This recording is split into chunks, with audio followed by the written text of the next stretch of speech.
Erokamano nyikwana mogi an Jaramogi Obondo. Achopo kendo mondo wapuonjre kanyakla weche madongo gi matindo. Nawacho ni gik moko ma jaluo nego bedgi e dala masiro masira to siro kech, achiel en rabolo mar odhigo.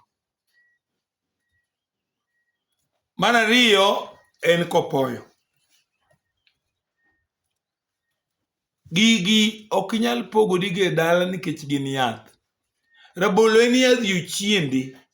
En yadh nyawawa, ketogi e dala kanyo biro konyi mabor. Koro pidh rabolo kochakore kawuono. Kata ihero nyaluo pidhi. Gik manyalo konyo miyo jaluo kata dala jaluo bed dala en kopoyo, en rabolo, en budho mar nyaluo, en mito mar nyaluo. Gik moko sechegi iloso gi gibedo modified. To kinyalo winja nyakwara Mokajwang'. Dhano momedore mang'eny. Koro idwaro gik moko ma bende iloso piyo piyo kamano, tichamogi piyo piyo, tibe kaka thowa be bedo mana piyo piyo, nikech ji thoth, piny opong' gi ji, to ji bende ok winj wach, ji odagi bedo wangwana e yore machon mane miyo ji dak aming'a. Dhako wuok kawuono gi nyithindo 4 to oyudo ng'ama kende e stage. Jaboda kata ja taksi owuok dhi tich, en osekende tije kucha. Dhako mobet ko kata momako gosiep ka chuor nyocha kotho. To mama no bende owuok ni dhi mana center kanyo mondo oyud ja taksi no kata ja boda no, kata ja jua kali no. In iromo kode oberni, chuore to nyocha timo nade? Oiko. Idhi bet gi jaodi achiel, inego dhako. Mae momiyo liete thoth e pinje magwa mag taon mang'eny. Ka wanyalo puonjo weche chike mabeyo kata malong'o nyikwara mogi, kata chama mang'eny masani koro biro madhi pong'o piny gi onge. Kech king'iyo chama gi te ji kore kotoko, ji otwang'o uniform. An e chama mar Youth B, an e chama mar North B, South B, mondi ji nyaka chuo ji girwako uniform kendo gibet kamoro achiel. Nikech ang'o? Ji osechich gi ngima. Ka ang' itho ibiro iki nang'o? Ang' nosolni nang'o? Koro waluru chike luo mondo waru. To wang'euru yath gi tiendgi. Yiendwa kaka rabong'o, kaka ajwa, midhoi, kagna, buombwe, jok, ong'ido, abondo, yien thoth, rayudhi, tido, afita madongo mag piny, liria, siringutu, obuo, ayawa. Gigi nyaka wang'e mondo wadagi. To sama oseng'e gidi kaka kita lang'o, kita madhako, gigi sama kata kaka in goganda ni e dala, uthiedhoru, tho ni mabor, malaria ni mabor, kata yiend juok gi nyakwa bedo. Kech wan gi jomo nyuol ni gin jojuogi. To mano gimochwe gigo mok digo gi kidini negi, yath nitie. Jajuok nyalo iro nyathi, tichune gimo irogo nyathino bendo chamo sano, to oso nyathi. Jajuok mariek be kata kochuoko chae kama gini e kanisa buche gigo bilo. Onge ng'ama no dhi no ir kanyo kata chiel. To wan gi juok moko maneko maling' ma silent. Miri sani to kifweny. Kiny to negi. Kech chiemo manyichamo ka no iro otowe ombichi to. Iyudo kombicho sekata. Koro gin gik ma Nyasaye okele piny. Dhano nitie joma nyodunde, joma boyo. Wan gi jojuogi, wan gi joma kethi gi richo, ketho gi ji tong'o nyaka chiayo. Kodhi ma kik igomb bedo. Kik igomb bedo e kodhi no, nikech gik mitimo biro luwi. An Jaramogi Obondo, atemo mana puonji mondo iwinj gik ma puonjo sechegi. Andika ni kik ilil pien dhako ko onge. Joma chodo. Ma en ka dhako dhi thurgi to neno mana ni pien dhako ne kama wang' nokele dhako moro godhiambo. Ni ka dhako dhi thurgi kore konyiero kendo mor. Pien dhako we chido. Ibiro nego dhako. Tibiro nego nyathi. Mineno dhigo cha koduogo ninde pien. To ng'ami dhigo kanyo. Ae timbe maricho kamano. Dhi kode kuma bor. Mopogore gi od dhako. Ket od dhako obed maler. Mondo inyuol nyithindo mang'eny. Tipidh nyithindo mang'eny maonge minego. Kik dhako tho ni chon ne timbe manono. Andiko moro ka kik ikwed nyathi mikawo go chiegi. Kech kori kendo jariyo biro gi min. Ola e dala, dhi ok e dala, nyako tegno molo nyithindi. Koro na puonjo jomoko ni penjo ga nyako kuon nyathi, okawo nyathino duok ne wuon. odhi omi dongruok e bwo wuon mondo ikendi kiler. Moko ting'o nyaka nyithindo dhigo ka chuo. Ng'ato kendo dhako gi nyithindo 3 ok long'o kata mana matin. Kinyuolo kode moko to dhi bedo mayom yom. To mae makelo jomoko koro ido kendo bedo jojuogi. Hera nyithindo mikendo go dhako kihero dhako. Magi be dhi dongore mana kaponi gik ma gibiro time e dala ka giriwre gi minyuolo. To kikawo minyuolo iketo malo ahinya e gik mitime dala ka, to maricho manobiro gi min gi ema biro dong'. To magi go biro lal, be biro rochore, to gibedo joma yom yom nyaka chieng'. Koro sama pok ikendo dhako gi nyithindo kata gi nyathi tang' ahinya, nitie gik mabiro mbele ka, to biro miyi lokri jajuok to nokidi dalau. Kech puonj manono mag ji, detim kama, ae giko bwana.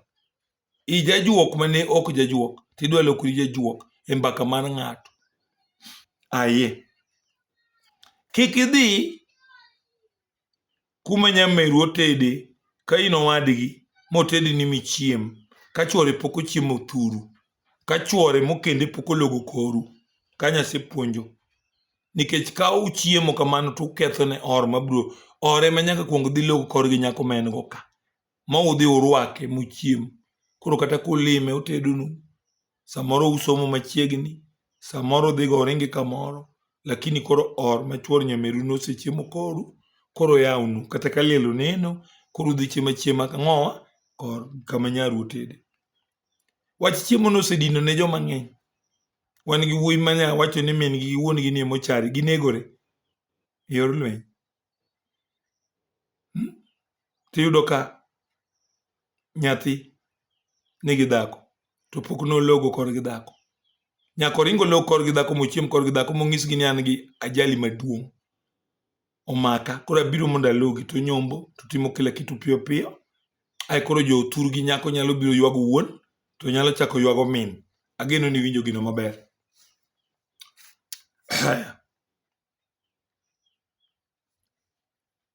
Ka in gi chola mar baba, chiegi, kik irip gi oganda nyaka ipuodhri. Dhako tho, baba wuotho, mama wuotho, itwe chola kiseike. Wuoth minyalo tero ji onge, chiemo gi ji onge, goruok gi ng'ato da, pamo ng'ato da, nyaka ipuodhri. Ma puodhri madog e liend jogo mamadh chae, eki ng'ama ler. Cholo twe ji yore mang'eny ma kata kaponi baba wuotho, mama wuotho, to nyocha un gi wuoyi ma umako go det nudhi kendoru. Choruru kendruok no matin nyaka los chach baba, los chach mama nino, kore kibed thuol. To maparo ni nyikwara moga juang' ni ka tho neno mar jonyuol, ubed babau kata mamau, liedo lazima. Ka ok nyal liedu dala ka, to liedu e kinyosi kapok udok e uteu. Wagogni nyaka lielu kore kudog e uteu. Kidwa dongori, yieru ichen gima ti, katikade to ahinya. Wuoyi mawinja kata ibuke liele oko, mondi bi dongri ndalo mabiro, yeru ti pile ka pile. Aya. Kik ilu dhako thurgi, alafu idhi anyo maro kata jaduong' ma ihawi gi bere kindi gi jaodi. Sami ise anyo min nyako, ise anyo min wuoyi, ise anyo min nyako gi wuon nyako, ok inor moriere nyaka chieng'. Kati kwam sama tok nodonji. Chalo gi wuoyi ma nyako limo to dhi kor gi nyako gotieno timiye chayo madho mondi. Eka nyako wuok e odgi ka gidhi. Dongire aura. Dongire aura. Haya. Gedo e gunda en kwero. Kama ji nosethoe onge gimigere. Ka in gi plan kata sani ni in gi material, tidwa dhi dok gede e gunda. Ma ji nothoe samoro kata chaye bende nene oko madh mar jogo. Ok idhi dongori osiepna. Bloke madhi chung' kanyo. Chalo gi ngero moro ni ute matindo motimo logo ji nyuole sana.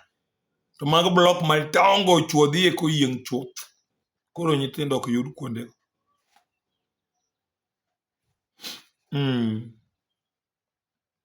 Lokori ei dala unini go dala en gima kwero. Asepuonjo manual. Rangai kiki kete ei dalau, chiende dalau be kiki kete get ne powo. Dongruok apana. Gik makamagi ok dhi konyi. nyari idwa nyuom e rangach mane, to nyameru to nonyuom ka. Ageno ni kanyakala iwinjo. Pango doho e dala wen kwero. Baba jadhako achiel, osiko gi dhako achiel, in iketo mon adek, kendo igero negi ute madongo. To od meru to chalo od nyathi malo. Kuong' marang'ongo ahinya, kik itim. Wuog oko mar dalau. Ibi pang doho e dalani, tok dalau. Baba wuok otimo gini. Nitimo gino nang'o? Be wi ler? Aya. Rwako chieo e dalau kaka dhiang', rombo, diel, gweno, ka baba pok orwako, en kwero. Nyakwamogi kik itim gik mawacho nigo. An Jaramogi Obondo, manyakwar Mumbo mokwongo. Nakoni kwara ma en Mumbo ne en Nyasaye, to ok en Nyasaye manie polo. Nyasaye manie polo nomiye mana teko. Koro joma Nyasaye ni omako thoth ahinya. Achiel kuomgi en an. Emomiyo aketie chike.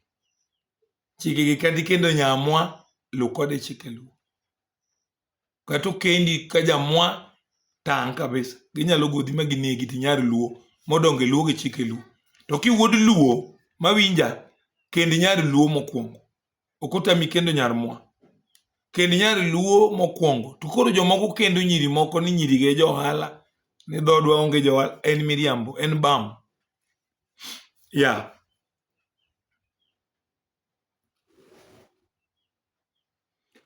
Jaduong' Jaramogi Obondo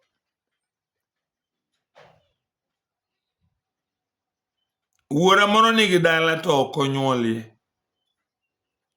To adwa dhi dakie gi chiega kuro nikech lowo nong'ongo sana. Korwa to wadiyore kabisa. En wadgi babana maduong'. Babana to tin. Beber. Donge ne ber mana ka buru ni Nyasaye nokonyo nonyuolo nyithindo kanyo.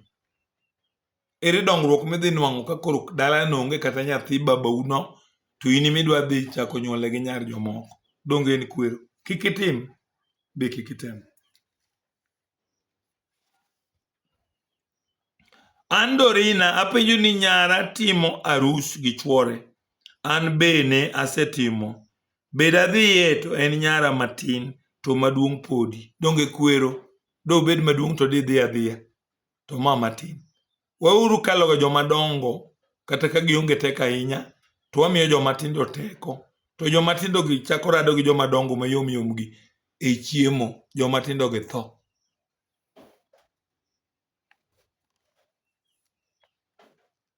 Nyako matin ni dwa nyuom to nyako maduong' podi. Ikonyo nang'o?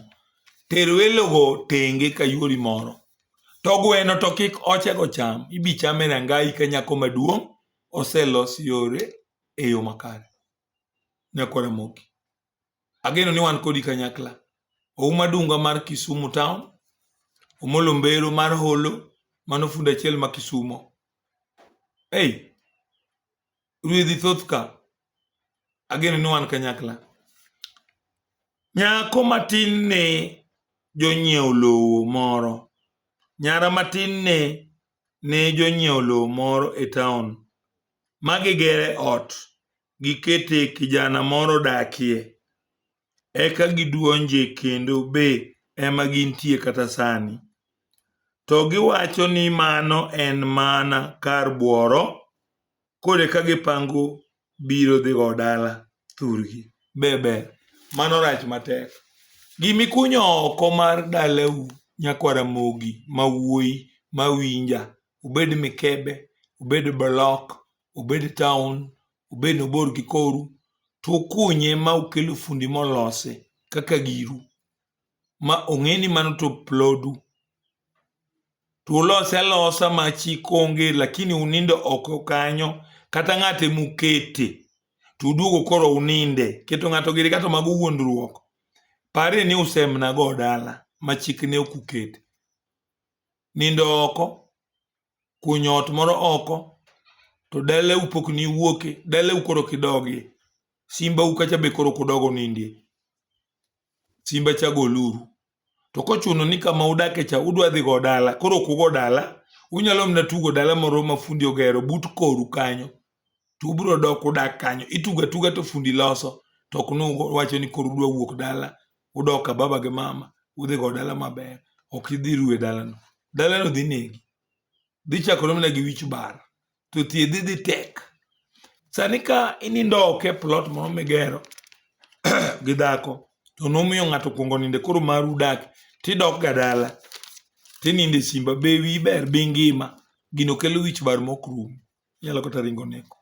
En muonyo yath pile. Kija winjo to winji. Kane agero simba to ne ayang'o gweno. Sani adwa loko ot ei dala ka. Ochuno ni nyaka ayang' gweno. Koro gero simba kata gigero simba iyang'o gweno marang'o.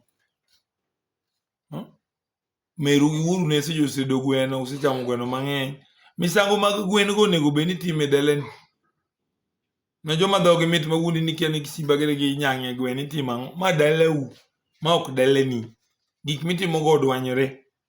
Gera ot iloki, gwen ibiro nego mana ma kawaida ichamo kaka ji chamo, ok ni misole ji ka gimigero udi moko ma itimo negi misango. Ya kasi gani? To min dalau okini kata daleni. Kwero. An molin kawuok Migori. Kama okenda pok abedo gi oda. Aninde od dawa to dawa pek, tabe apek. To dawa nigi chuore e ot kaeri, ber. Kanyuol e od dawa kae, kata jikon, ber. Uchuori mondo dari kanyo. Daw monyuolo ni dichuo, ok nyal pek turiwo kode ot. Od kwaru monyuolo ni wuoyi ok onego gweno kokni. Koro jaodi ni eri ochalo gima ojimbo tuo kuomi manyalo negi. Kiwinja seche gi tidar kanyo. Uyachi gi daw tu ninde wi tada achiel mar kwaru nikech ionge ot. Kendi penya ni kinyuol tinyuol e od daw nyakwara moga jwang. Kwero. Kone jaodi ogoli kanyo mondo okony ngimani. Kijawinjo tiwinji. An Stephen Otieno kaya Awendo. Mama ne onyuola ich simba to adak ka nerwa. Koro wadi gi mama maluwo nerwa ogoyo dala sani. Be anyalo buoro kanyo kapok awuok kanyo abed gi kara. Kwero maduong'. Kaneru kata kadau inyalo mana kurie mondo ibed ng'ama duong'. Tigoli kanyo kiseromo weche mag limbe gi nyirigi mondo idongri. Wach mar ni kaneru kadau idakie, neru go dala idhiye, nonyuoli kia ich simba, inyalo mosi ka nyamin mama umoro, kata idhi mabor idhi dwa tich, pangot, sa chieng' moro nokonyi, yud pesa, ng'iew lopi, chak dongruok. To kaka in ich simba uru moro malong'o king'eyo gigi kitimo, titimo maonge chik. Pangot oko. Kenda nyom di ibiro ng'eyo lopi goda. Kaneru kato da. Neru ok nyal dhi ni kori chalo kaka nyathi nyamin. Tidhi e dala ne kumogoyo manyien cha. Nidhi buore. Ok timre. Nyakwara mogi. Watimru gik moko maber. Manyalo miyo wadongre. Kuom kijende na wacho ni ka in wuoyi matin. To idongo kaneuka. Tiketo nyiri limi ka. Nyuol biro tami. To kar nyuol nino be biro duogo matin makethre. Kijawinjo tiwinji. Ageno ni akaw penju moja kwa moja. Kamochope tuwachiegni loro. Daktari iluonga ni Gordon. Ne ahero lweny maragoko gi nerwa. Sani ok ane ka denda ngima. Neru tidhago nang'o yawa. Owadi gi meru. Donge iweri kode. Dwari yeni luokrigo. Ibed thuru. Idag gi kwe. Inyuol jogi. Wan gi dhako manyuolo nyiri. Yath nitie miloko go bathe monyuol dichuo. To gini en yath moro maduong' to en gi gimoro machalo thund dhano. To nyuolo nyiri nyiso ni tonge chuo biro to gin mos gibiro bang'. Nyuolo chuo lilo, tonge nyiri biro to gin bang'. Weriembo dhako ni weche mag nyuol nyakonchiel. Samoro in ma in gi gino to dhako onge gino. Nyakoramogi. Kija winjo to winji. Aluoko ne joma fwadhore mifwadhi. Achiwo yien mag chira madongo gi matindo. Achiwo yien mag dhoch mokalo chira. Ohandi in godo to ifwadhori. Tedo mandasi to tow godiochieng' achiel. Ang'o ma towogi? Ingima to karomo sa 7 to chako tuo. Ang'o machandi? Tudi gi mumbo mondo iyud yien mag luok mimadho tiluokruogo. Achiwo yien mag dhoch mag muma. Achiwo manyasini bende mag chira. Nyakoramogi. An jathieth ma osetimo gini higni 43 kan daktari. Koro bed koda kanyakla, dwar jathieth mar adiera, kik idwar ng'ama wuondi. Kitudori koda, tabro leri adiera nyaka chieng'. Dongruok makare. To kik ius liend kwaru, kik ius liend babau, kik ius liend mamau. Kik iduokri gi babau mondo idongri. Kik iduokri gi mamau. Kendo ng'i piny kuwuoyo kodi. Tibiro dhi maber kit ngimani. Idhi golo mifwadhi e yor luor. Ka ng'ato chandi gi juok, abiro konyi. Namba mar Safaricom en 0718 558860. Airtel en 0733 772600. Erukamano nyikwaramogi. An Jaramogi Obondo. Abiro bedo kapuonjora kodu pile ka pile.